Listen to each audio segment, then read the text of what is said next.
नमस्कार, good afternoon and very welcome to all. मैं आप सभी का स्वागत करता हूं आज के इस प्रोग्राम में जिसका नाम है पढ़े भारत। तो इस प्रोग्राम को मैं डिटेल में बताने से पहले आप सबको आपके साथ कुछ बातें शेयर करना चाहूँगा। मैं भी एक टीचर हूँ, आप लोगों की तरह मैं भी पढ़ाता हूँ, आप लोग भी पढ़ाते हैं। जो प्रॉब्लम आप लोग फेस करते हैं वही प्रॉब्लम मैं फेस करता हूँ। ऐसा नहीं है कि मेरे सामने वो प्रॉब्लम्स नहीं हैं जो आपके सामने हैं। इसलिए मैं आज वो बातें आपके साथ शेयर करूंगा जो प्रैक्टिकली मैं फेस कर रहा हूं और शायद आप भी फेस कर रहे हैं, और उनको किस तरह से उन पे एक अमल किया जाए, किस तरह से उन प्रॉब्लम पे हम विजय पा सकें और उन बच्चों को जिनके लिए हम हैं उनको कुछ दे पाएं। मैं सिर्फ इतना कहना चाहता हूं कि आपने देखा होगा पिछले 2-3 सालों से जब से कोविड पैंडेमिक आया है तो बच्चों का भविष्य तो अंधकार में चला गया है। वो बच्चे जो रेगुलर पढ़ते थे उन्हें ऑफलाइन मोड से ऑनलाइन मोड में आना पड़ा। हम लोगों ने अपनी तरफ से ऐसा कोई प्रयास कहे तो हमने नहीं छोड़ा कि जहां हम बच्चों को ना पढ़ा सकें। हर वो कोशिश की गई, चाहे वो कम्युनिटी क्लासेस थी, चाहे वो रेडियो क्लासेस थी, टेली क्लासेस थी, या व्हाट्सएप का मीडियम था। हमने हर तरह से हर बच्चे के पास पहुंचने की कोशिश की। हालांकि उस तरह का हो सकता है कि हम नहीं पढ़ा पाए जिस तरह से ऑफलाइन मोड में होता है, लेकिन कोशिश हमने नहीं छोड़ी। मेरा कहने का मतलब ये है कि इन 2 सालों में बच्चों ने बहुत कुछ खो दिया है जिसको हम इमेजिन भी नहीं कर सकते। बच्चों की रीडिंग हैबिट्स, बच्चों का एक इंजॉयबल माहौल में पढ़ना, सब कुछ खत्म हो चुका है। बच्चे बिल्कुल आइसोलेट हो चुके हैं। और इसी चीज को लेके गवर्नमेंट ऑफ इंडिया ने एक ऐसा कार्यक्रम शुरू किया है जिसका नाम है पढ़े भारत। 100 डेज का ये प्रोग्राम है, एक रीडिंग कैंपेन है जो सिर्फ हमारी डिस्ट्रिक्ट में नहीं बल्कि पूरी जम्मू कश्मीर यूटी में एक साथ चलाया जा रहा है और हर कोई इसमें शामिल होने को तैयार है। इंडिया में भी ये समय हर स्टेट में चल रहा है और हम सब भाग्यशाली हैं कि हमें अपॉर्चुनिटी मिली है इस कार्यक्रम को इस प्रोग्राम का एक पार्ट बनने की। तो मैं आप लोगों के साथ ये कहूँगा कि हम लोगों को अपने दिल से इस प्रोग्राम को ग्राउंड लेवल में इम्प्लीमेंट करना है और कोशिश करनी है कि हम हर बच्चे तक पहुंचे। अब बड़े सारे क्वेश्चंस हैं जो टीचर्स के माइंड में आ रहे थे और हर एक का आंसर देना बहुत मुश्किल था। तो इस मीडिया के माध्यम से मैं आप लोगों को बताना चाहूँगा कि पढ़े भारत एक नाम ही खुद में बहुत है। पढ़े भारत, इसमें सिर्फ एक स्टूडेंट नहीं पढ़ रहा, इसमें हर वो इंसान पढ़ रहा है जो बच्चों की लाइफ से जुड़ा है, चाहे वो उसके पेरेंट्स हैं, चाहे उसके ग्रैंड पेरेंट्स हैं, चाहे उसके नेबरहुड में है, उसकी कम्युनिटी है, या फिर उसके ब्रदर सिस्टर सिबलिंग, या जो लोग जो उन बच्चों के साथ जुड़े हुए हैं उन सबको इसमें शामिल होना है। एज ए टीचर ये हम लोगों की ड्यूटी है कि हम हर इंसान को साथ लेके चलें। आपने देखा होगा कि अभी वेदर कंडीशंस हमारे यहाँ इतनी ठीक नहीं थी, बर्फबारी होने की वजह से हर चीज डिस्कनेक्ट है, लेकिन हर चैलेंज का हमने सामना करना है। आप सोचिए जरा, अगर हमारे घर में कोई बीमार हो जाए इस मौसम में तो हम क्या करेंगे? हम हर वो कोशिश करेंगे, उस डॉक्टर के पास ले जाएंगे। अगर वो उस डॉक्टर से नहीं ठीक होता तो हम कहीं दूसरी जगह उसके स्पेशलिस्ट के पास ले जाएंगे और आखिरी दम तक हम पूरी कोशिश करेंगे कि वो इंसान ठीक हो जाए। लेकिन जब एजुकेशन की बारी आती है तो हम ये सब चीजें भूल जाते हैं। हमें लगता है कि नहीं, ये ठीक नहीं हो सकता, ये सिस्टम ठीक नहीं है। कहीं ना कहीं हमारे अंदर निराशा आ जाती है जब हमें अच्छे रिजल्ट्स नहीं मिलते। लेकिन मैं इतना कहूँगा, हमें हर वो कोशिश करनी है जिससे कि हम अच्छे से अच्छा रिजल्ट लाएं। एक एग्जाम्पल के साथ मैं शुरू करूँगा कि जैसे हम एक पौधा जमीन में लगाते हैं, एक प्लांट को हम लगाते हैं, तो जब वो प्लांट किसी कारणवश ग्रो नहीं हो पाता या उस जमीन में वो अच्छे से अपनी आप को एस्टेब्लिश नहीं कर पाता, तो हम उस पौधे को ब्लेम नहीं करते, हम ब्लेम करते हैं उसकी ज़मीन अच्छी नहीं है, उसका इन्वायरमेंट अच्छा नहीं है, वहाँ पानी की प्रॉब्लम है, वहाँ सूरज की रोशनी अच्छी नहीं है, छाया में ये प्लांट उगाया गया है। तो बड़े सारे रीजंस हम देते हैं ये प्लांट ग्रो नहीं होने के, कि ज़मीन अच्छी नहीं है, इसमें फर्टिलाइजर्स अच्छे नहीं हैं, इसमें पानी की सिंचाई अच्छी नहीं है, यहाँ की आबो हवा इसकी के लिए अच्छी नहीं है, यहाँ का वातावरण इसके लिए अच्छा नहीं है, सनलाइट नहीं है। लेकिन कहीं हम ये नहीं कहते कि पौधा ही ठीक नहीं है। लेकिन वही चीज़ जब एजुकेशन की बारी आती है तो हम वो एग्जाम्पल बच्चों पे हम बोलते हैं हमारे बच्चे ही खराब हैं, वो ही उनमें वो चीज़ नहीं है जो हम करना चाहते हैं। लेकिन एज ए टीचर मैं सिर्फ इतना कहूँगा कि हमें दिल की गहराइयों से हमें बच्चों को पढ़ाना है, हमें उनको बुक से नहीं बल्कि दिल से पढ़ाना है। इसी मुहिम को शुरू किया था पढ़े भारत प्रोजेक्ट ने, जो एक बहुत ही यूनिक कंसेप्ट है, एक ऐसा कंसेप्ट जिसको समझने की ज़रूरत है कि इस प्रोजेक्ट में सिर्फ एक टीचर का रोल नहीं या सिर्फ हेडमास्टर का रोल नहीं, बल्कि हर वो इंसान जो बच्चे के साथ जुड़ा है उसका रोल है। आप लोगों ने हर उस इंसान को शामिल करना है, चाहे वो बच्चों के पेरेंट्स हैं, चाहे वो उसके ब्रदर हैं, उसके सिस्टर हैं, ग्रैंड पेरेंट्स हैं, या कोई कम्युनिटी है या मोहल्ला है या कहीं पे भी आप जहां रह रहे हैं नेबरहुड है। तो आप कोशिश करें इस प्रोग्राम को इम्प्लीमेंट करने की, इसको समझने की कोशिश करें कि किस तरह से इसको ग्राउंड में उतारा जा सकता है। एक यूनिक कंसेप्ट है, इसे मूवमेंट बनाने की जरूरत है हम सबको। सिंपल में एक आपको छोटी सी स्टोरी बताऊंगा। हमारा चीज़ों को देखने का नज़रिया थोड़ा नेगेटिव हो गया है। ये मैं नहीं कहता हर वो इंसान जब हमें अच्छा रिजल्ट नहीं मिलता तो हम कहीं ना कहीं नेगेटिविटी की तरफ बढ़ जाते हैं। लेकिन बहुत बड़े एजुकेशनिस्ट ने कहा है कि नेगेटिविटी अगर हम वर्ड निकालते हैं अपने जीवन से तो शायद हम बहुत कुछ नया हमें दिखने को मिलेगा। मैं एक छोटी सी एग्जांपल दूंगा। दो फ्रेंड्स जो एक ही जॉब में हैं, एक ही जैसी सैलरी है, एक ही जैसी एजुकेशन है और एक ही डिपार्टमेंट में लगे थे। एक छोटी सी कहानी है। तो जब वो शाम को दोनों घूमने के लिए जाते थे अपने वर्क के बाद, तो उन्होंने एक दिन क्या देखा, उन्होंने एक सेब का पेड़ रास्ते में था और बड़े सारे बच्चे उसके चारों तरफ खड़े थे और उस सेब के पेड़ को पत्थर मारे जा रहे थे और प्रयास कर रहे थे कि सेब कोई गिरे और वो खाए। अब मैं सिर्फ यहाँ सोच का फर्क बता रहा हूँ आपको। अब जब वो पत्थर उस पे पेड़ पे फेंक रहे थे तो सेब नीचे गिर रहे थे। बड़े सारे प्रयास करने के बाद वो सेब नीचे गिर रहा था, बच्चे उसको खा रहे थे। तो एक फ्रेंड ने कहा, देखो कैसा जमाना आया है, बिना पत्थर मारे भी पेड़ जो है वो सेब नहीं दे रहा। उसका कहने का मतलब था कि हर चीज जो है वो गलत तरीके से ही हो सकती है, सही तरीके से कोई भी काम ठीक नहीं होता। नेगेटिव उसकी थॉट्स, उसकी सोच में उस चीज को अलग ढंग से देखा कि आजकल कुछ भी है जो बिना पत्थर मारे वो नहीं मिल सकता या बिना कुछ डांट डपट किए नहीं मिल सकता। ठीक उसी वक्त उसका दोस्त जो कि उसके साथ था, उसने सिर्फ इतना कहा कि नहीं, ये तो पेड़ का बड़प्पन है कि वो इतने पत्थर खाने के बाद भी आपको फल दे रहा है।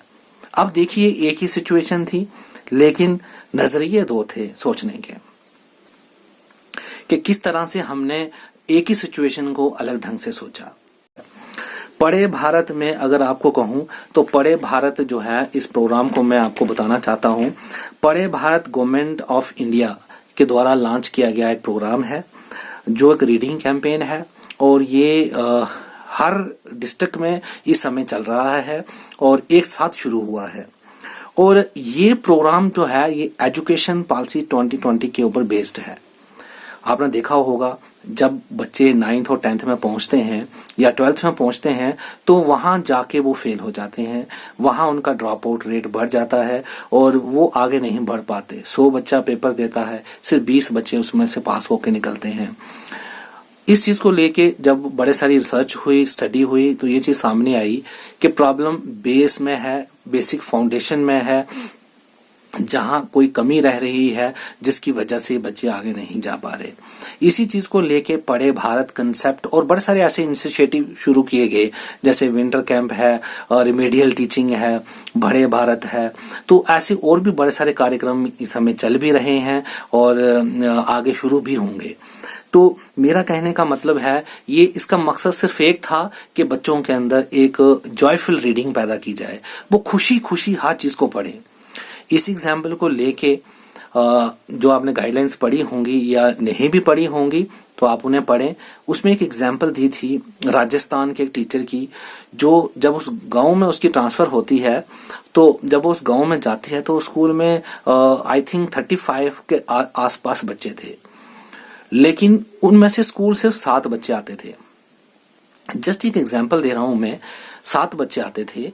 तो जब उस टीचर ने वहां देखा कि ये तो इस गांव में 35 बच्चे जो हैं स्कूल में एडमिट हैं, लेकिन सिर्फ 7 ही बच्चे स्कूल आते हैं, और उसने हर उनके पेरेंट्स को बुलाया, हर तरह से उनके पेरेंट्स को समझाया। पेरेंट अनपढ़ थे, वो नहीं समझ पाए उसकी बात को, उस टीचर की बात को नहीं समझ पाए, क्योंकि उनको अपनी रोजी रोटी के लिए पेरेंट्स को बाहर जाना पड़ता था, और बच्चे जो हैं पीछे माल मवेशी जो घर में रखे होते थे उनकी टेक केयर करते थे, और बच्चे स्कूल नहीं जाते थे क्योंकि स्कूल का माहौल उस तरह का नहीं था जो उनको अट्रैक्ट कर पाए। अब टीचर ने सोचा कि मैं किस तरह से इन बच्चों को स्कूल लाऊं, तो उसने क्या किया, जो 7 बच्चे स्कूल आते थे उनको पढ़ाना बंद कर दिया। आप सोचिए, उसने उन बच्चों को पढ़ाना ही बंद कर दिया, और बदले में उसने क्या किया, उन बच्चों के साथ में खेलना शुरू किया। उन बच्चों के साथ खेल कूद की, उनके साथ अलग अलग मार्बल पीसेस लेके खेलना शुरू किया। जो बच्चे वो खेलते थे गेम्स, उनके साथ वही खेलना शुरू की, और रोजाना जब भी वो स्कूल जाती थी टीचर, तो वो यही काम करती थी, बच्चों को ग्राउंड में बुलाना है और साथ मिलके खेलना है। जब ये बात पूरे गांव में फैल गई कि स्कूल में तो कोई पढ़ाता ही नहीं है, बच्चे जो हैं वो खेलते हैं, सिर्फ मैडम भी उनके साथ खेलती है। अब ये बात इस तरह फैल गई कि सारे बच्चे जो है वो चोरी चोरी देखने लगे टीचर्स को कि आखिर ये क्या कर रही है, क्या इन बच्चों के साथ खेल रही है, और धीरे धीरे करके वो स्कूल की तरफ आने लगे।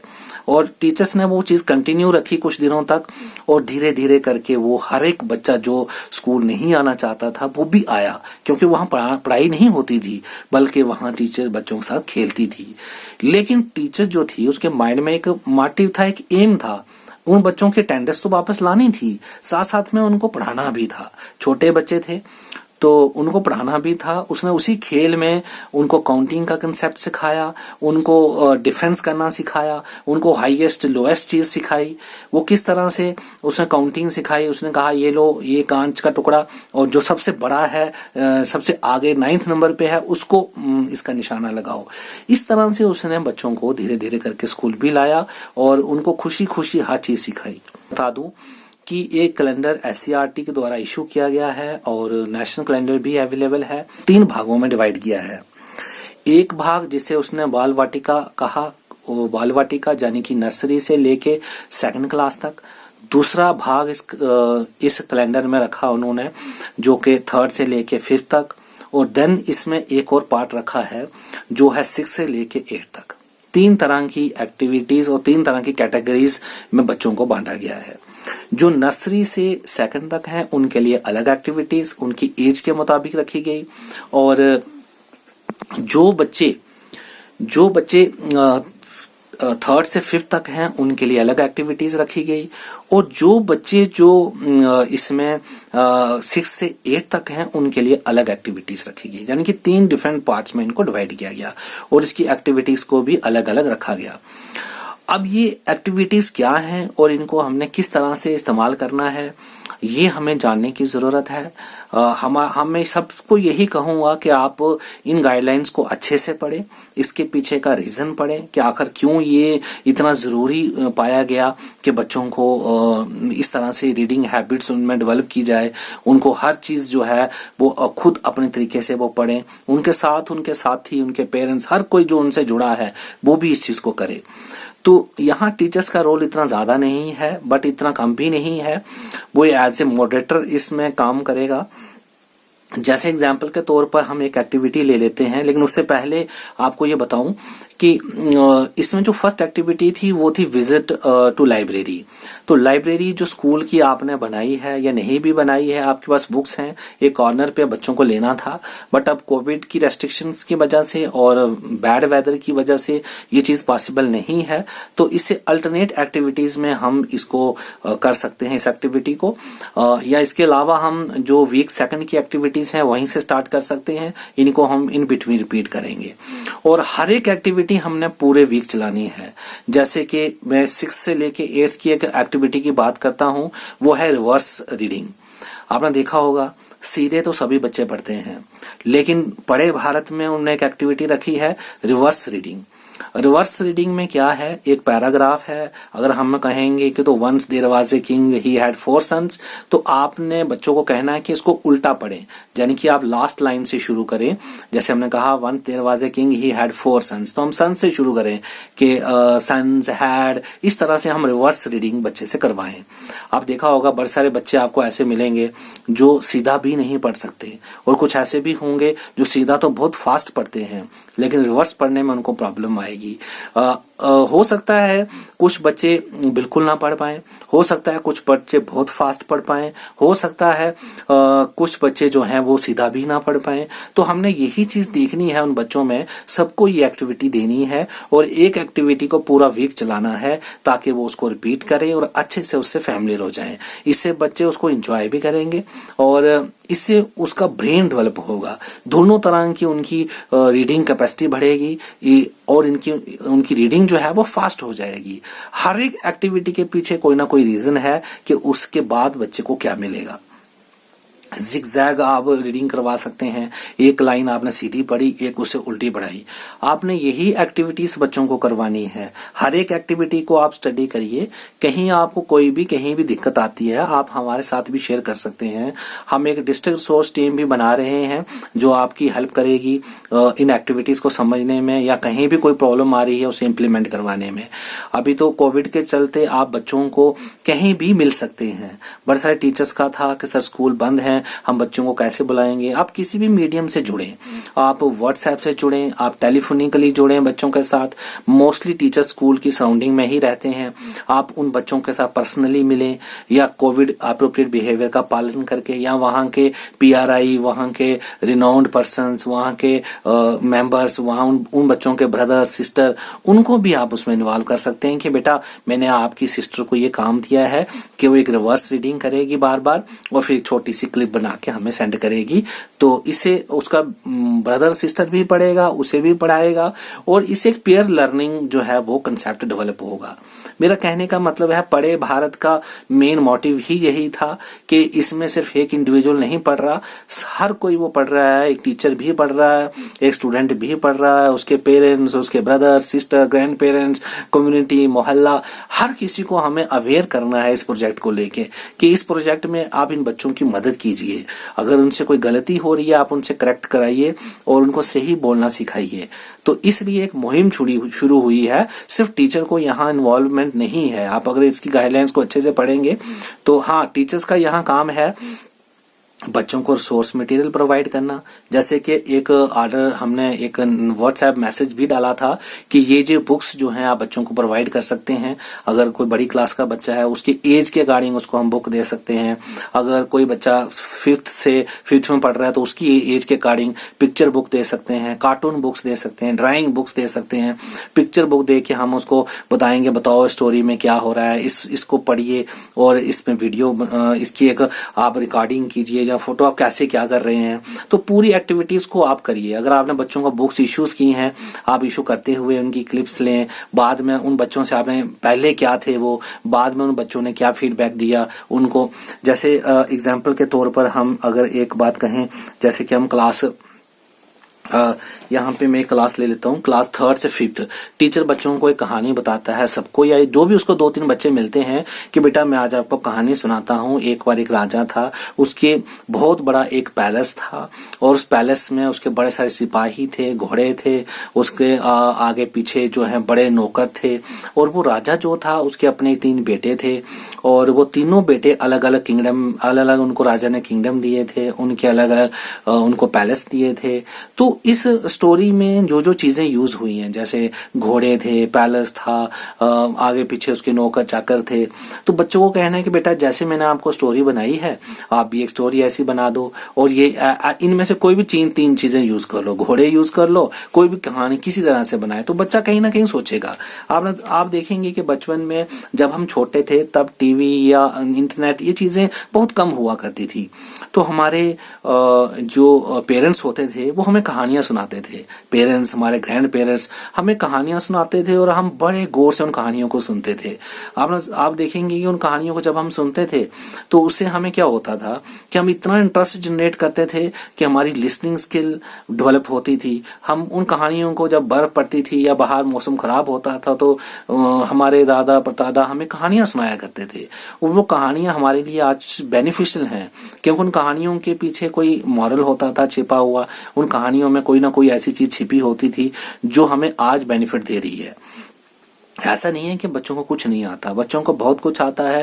अगर उनको पता है आपसे कैसे बात करनी है, उन्हें पता है अपने माँ बाप से कैसे बात करनी है, उन्हें पता है कि हमें अपने दोस्तों से कैसे बात करनी है, हमें इसी चीज का उनकी यूज करके उनसे वो चीजें निकलवानी है जो उनको ऑलरेडी आती हैं। उनका प्री नॉलेज इस्तेमाल करके हमें उनको नई चीज सिखानी है।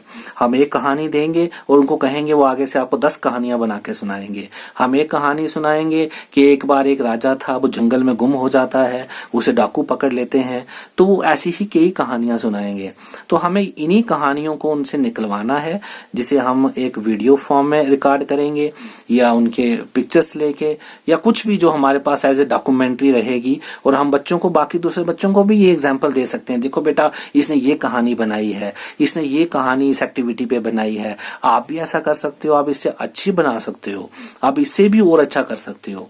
तो जरूरत है हमें थोड़ा सा ऑप्टिमिस्टिक होने की, हमें दिल से काम करने की, दिल की गहराइयों से हमें कुछ ना कुछ करने की। जैसे मैंने आपको स्टार्टिंग में एग्जांपल दी कि अगर हमारे घर में कोई बीमार होता है तो हम आखिरी मोमेंट तक कोशिश नहीं छोड़ते और हमें एज ए टीचर कोशिश छोड़नी भी नहीं है।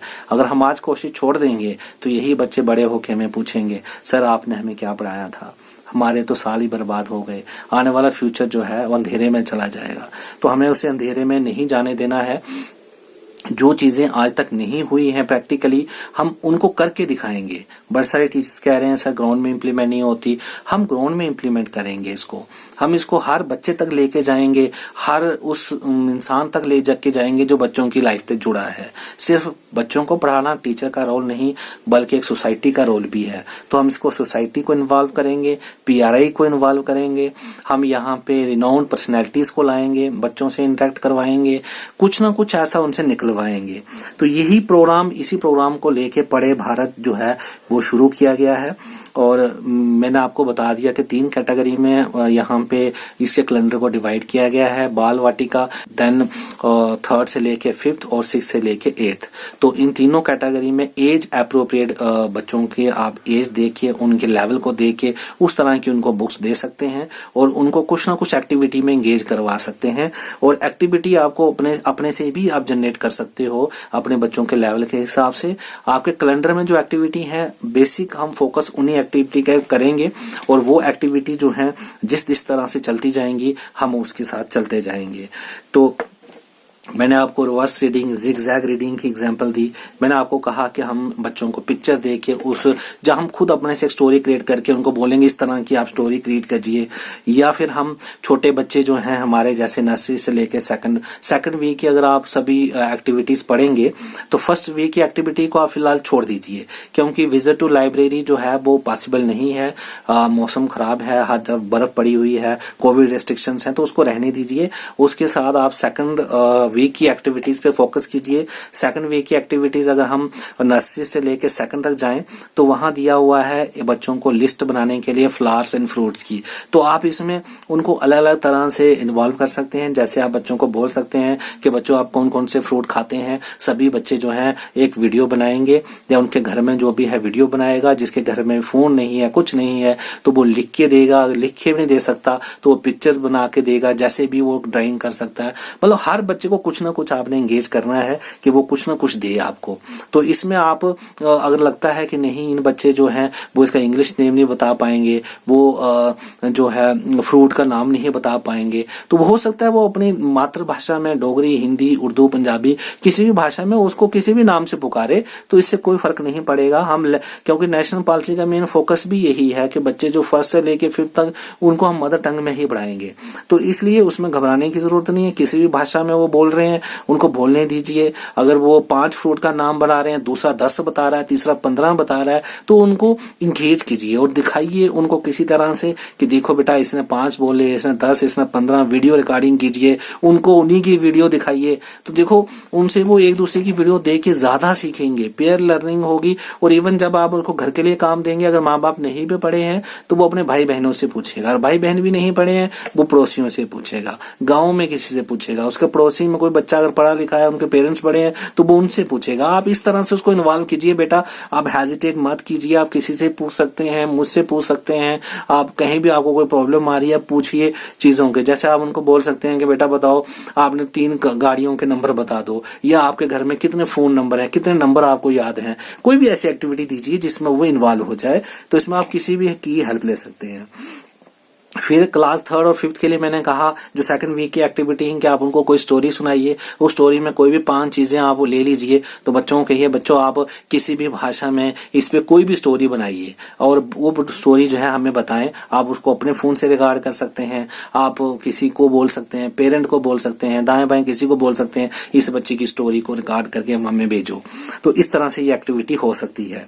और क्लास 8th में जैसे हमने कहा कि टीचर जो है वो अलग अलग तरीके से बच्चों को कोई ना कोई एक्टिविटी दे सकता है। जैसे कि पोइट्री की एक एक्टिविटी हो सकती है कि आपको कौन सा पोइट, कौन सा राइटर अच्छा लगता है, आप उसका ड्रेस बनाइए। चाहे जैसे भी आप बना सकते हो, ड्रेस कोड वैसा बनाइए, वैसे बोल के दिखाइए, वैसे कैरेक्टर रोल प्ले कीजिए। तो ये एक्टिविटीज ऑलरेडी उसमें दी हुई हैं, कोई टेंशन लेने की जरूरत नहीं है। यहाँ पे आप सबको घबराने की बिल्कुल भी जरूरत नहीं है। आप सेकंड वीक की एक्टिविटी पे फोकस कीजिए। एक एक्टिविटी में आपके साथ भी मैं सारी एक्टिविटीज आपके साथ शेयर कर दूंगा सेकंड वीक में कौन कौन सी हैं, आप उन पे फोकस कीजिए। और कोई भी यूनिक तरीका लगा सकते हैं, अपनी इनोवेशन लगा सकते हैं। उस एक्टिविटी को आप उस तरीके से उसे थोड़ा डिफरेंट करके या उसमें और मॉडिफिकेशन करके और अच्छे से आप प्रेजेंट करते हैं। और सिर्फ एक चीज मैं कहूंगा कि बस ये ध्यान रखिएगा कि ये जो एक्टिविटीज हैं ये पूरा वीक चलेंगी। अगर हमने उनको जिग-जैग पैराग्राफ रीडिंग के लिए बोला है, आज एक पैरा दीजिए, कल दूसरा दीजिए, परसों तीसरा दीजिए, ये एक्टिविटी पूरा वीक चलानी है ताकि बच्चा उस एक्टिविटी से फैमिलियर हो सके। ये नहीं है कि आज हमने एक एक्टिविटी की कल हम दूसरी करेंगे, नहीं, हमारी एक्टिविटी का थीम सेम रहेगा। सिर्फ उसमें हमने कंसेप्ट चेंज करना है कि बेटा आज आपने पैरा ये वाला पढ़ा था, आज आपने APJ अब्दुल कलाम पे पढ़ा था, कल आप पंडित नेहरू जी पे पढ़िए। तो उसी तरह से पढ़िए, उसी तरह से आज देखेंगे आज आप कितनी स्पीड से बोल सकते हैं। तो इस तरह से बच्चों की फास्ट रीडिंग होगी, उनका माइंड कोऑर्डिनेशन सब एक साथ बना रहेगा। एक चीज ये करनी है आपने।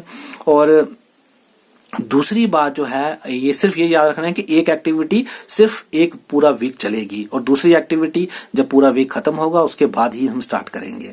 तो ये चीज है। बाकी बच्चों को बिल्कुल खुश रखना है, खुशी से वो करें, उन पे प्रेशराइज बिल्कुल नहीं करना है। उनको, उनके पेरेंट्स, उनकी कम्युनिटी, हर इंसान को आप उसमें शामिल कीजिए। और मेन मकसद जो है इस पढ़े भारत का वो है बच्चों के अंदर रीडिंग हैबिट्स को इनकलकेट करना, उनके अंदर ये हैबिट बनाना और वो हर चीज को जॉयफुली और बड़े अच्छे तरीके से करें, वही इसका मेन मकसद है। और दूसरा जो है ये पूरा 100 डेज का प्रोजेक्ट है और हम सबको शामिल होना है बिना निराश हुए। मैं आपको लास्ट में इतना ही कहूंगा कि जब रॉबर्ट फल्टन जो थे उन्होंने जब स्टीम बोट का आविष्कार किया था तो उन्होंने जब सबको बुलाया कि देखो जी मैंने एक स्टीम बोट बनाई है जो भाप से चलेगी, प्रेशर से चलेगी, पानी में भी दौड़ेगी, तो वहां उसे देखने के लिए सभी आ गए। जब वहां देखने के लिए पहुंचे तो कुछ लोग उसमें ऐसे भी थे जिन्होंने कहा ये तो चल ही नहीं सकती, ये तो पॉसिबल ही नहीं है, स्टीम बोट स्टीम से भला कैसे चलेगी। दूसरा कहने लगा अगर ये चल भी गई तो रुकेगी नहीं। तीसरा कहने लगा रुक भी गई तो ये खराब हो जाएगी, ये स्टार्ट नहीं हो पाएगी, अगर ये स्टार्ट हो गई तो ये खराब हो जाएगी। तो मतलब हर तरह से उन्होंने कहीं ना कहीं उसमें कुछ ना कुछ खामियां ढूंढी, लेकिन वो स्टीम बोट रॉबर्ट फल्टन ने उनकी बातों पे ध्यान नहीं दिया। उन्होंने बल्कि उसको स्टार्ट भी किया, उसे चलाया भी और उसको अंत तक पहुंचाया भी। तो मेरा कहने का मतलब है किसी भी चीज के पास या फेल होने पे उसके जो करता वो ही उसको बचा भी सकते हैं, इम्प्लीमेंट भी कर सकते हैं। और मैं सिर्फ इतना कहूंगा कि ट्रू टीचर जो हम कहते हैं कि एक अच्छा टीचर वो नहीं है जो बच्चों को बुक से अच्छे से पढ़ाए, एक टीचर वो है जो दिल से पढ़ाए। अगर हम दिल से पढ़ाएंगे तो मुझे नहीं लगता कि कोई भी बच्चा जो है वो कभी भी आपसे दूर जाएगा या वो कभी पढ़ नहीं पाएगा। तो इन्हीं शब्दों के साथ मैं आपसे अलविदा चाहता हूं और आप सबको यही कहना चाहता हूं, आप हर एक एक्टिविटी को पढ़िए, समझिए और इसको करिए। कुछ मुश्किल नहीं है, कुछ भी असंभव नहीं है और ये उन बच्चों के लिए है जिनसे हमें रोजी रोटी लगी है, जो हमारा भविष्य है, जो हमारे लिए सब कुछ है। अगर आज हम उनके लिए कुछ नहीं कर पाएंगे तो शायद हम आने वाली जनरेशन को कोई जवाब नहीं दे पाएंगे कि हमने क्या किया। तो बस इन शब्दों के साथ आप सबका मैं थैंक्स करना चाहूँगा कि आपने मुझे बड़े अच्छे से गौर से सुना और समझा। और मैं उम्मीद करता हूँ कि आप में से कोई भी मुझे निराश नहीं करेगा, ना उन बच्चों को निराश करेंगे जिन बच्चों से हमारा घर चल रहा है, हमारे बच्चे जिन बच्चों की वजह से पढ़ पा रहे हैं। अगर हमें आज कुछ मिल रहा है तो उन्हीं बच्चों से मिल रहा है, कल दिन कुछ नहीं मिलेगा तो उन्हीं बच्चों से नहीं मिलेगा। अगर हम उनको दिल से पढ़ाएंगे तो मैं ये दावे से कह सकता हूं कि ऊपर वाला हमें भी बरकत बख्शेगा, वो हमें ये कहेगा कि नहीं आपने कोई अच्छा काम किया इन बच्चों के लिए। तो कहीं ना कहीं ये चीज हम सबके लिए अच्छी होगी। थैंक्स इसके साथ।